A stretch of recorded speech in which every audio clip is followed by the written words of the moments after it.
Welcome to our channel. Today we how to subscribe with Bitly for branded links and analytics, detailed guide step by step clearly.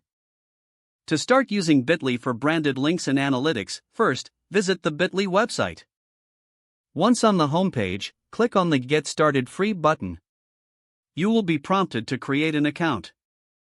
Fill in your email address, create a password, and click Sign Up. After signing up, confirm your email address if required. Log in to your newly created Bitly account. On your dashboard, navigate to the Settings section in the side menu. In the Settings menu, locate the Branded Links option.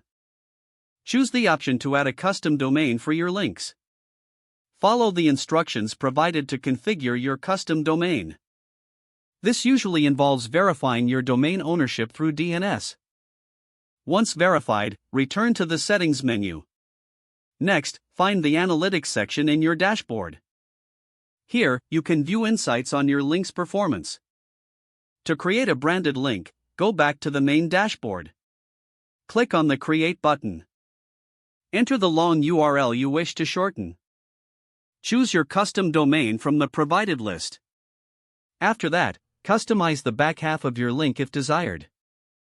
Click the Shorten button to generate your branded link. You will now see your new branded link in your dashboard. To access detailed analytics, click on your newly created link. This will display metrics such as clicks, referrers, and geographic data. You can also set up alerts for link performance updates.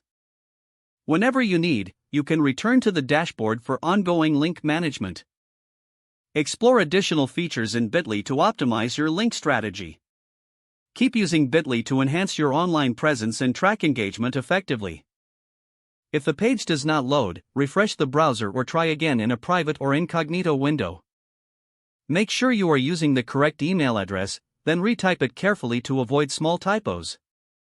Don't forget to like this video and subscribe to our channel for more step-by-step tech guides.